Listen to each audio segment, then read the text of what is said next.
સુરેન્દ્રનગર મહાનગરપાલિકામાં જે સમાવેશ થયો માળોદ ગામમાં અત્યારે અમારી માળોદની ટીમ દ્વારા અમને જાણ કરવામાં આવી કે કમલેશભાઈ અહીંયા ચેમ્બરો બનાવવામાં આવે છે, જે સંદર્ભે અમારી ટીમ અત્યારે રૂબરૂ આવી છે।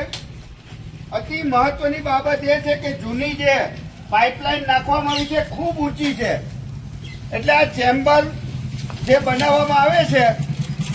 એ ચેમ્બરમાં જૂની પાઇપલાઇન કામ નહીં લાગે અથવા તો ઉભરાશે અને ગંદકી પારાવાર થશે। બીજી અતિ મહત્વની બાબત એ છે કે આ ચેમ્બર બનાવ્યા પછી આગામી સમયમાં જ્યારે નવી પાઇપલાઇન નાખવામાં આવશે ત્યાં અથવા તો નવો રોડ બનાવવામાં આવશે ત્યારે ખૂબ મોટી સમસ્યા થનાર છે, તેવી અમે આખા ગામના લોકો પાસેથી જાણ્યું અને ટેકનિકલ માણસો પાસે પણ ઉપરોક્ત બાબતની માહિતી લીધી તો ખૂબ સમસ્યા ઊભી થનાર છે। એટલે સુરેન્દ્રનગર મહાનગરપાલિકાના કમિશનર શ્રી, વઢવાણ વિધાનસભાના ધારાસભ્યશ્રી અને ભાજપના આગેવાનોને અમે સ્પષ્ટ કહીએ છીએ કે માળોદના લોકોના હિત માટે જ્યારે અહીંયા નવી પાઇપલાઇન નાખવામાં આવે, નવો રોડ બનાવવામાં આવે ત્યારે રોડ ઓછામાં ઓછો 1 ફૂટ ખોદીને નવેસરથી બનાવવામાં આવે, જેથી કરીને આખા જે માળોદની આ મુખ્ય બજાર છે એના લોકોને સમસ્યા ન થાય,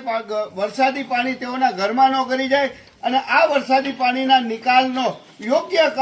કામગીરી થાય। એટલા માટે અમારી ટીમ આગામી સમયમાં જ્યારે કામ કરવામાં આવે ત્યારે ખૂબ ગંભીરતાથી અને એકદમ ધ્યાન રાખીને કરવામાં આવી અમારી સ્પષ્ટ માંગણી।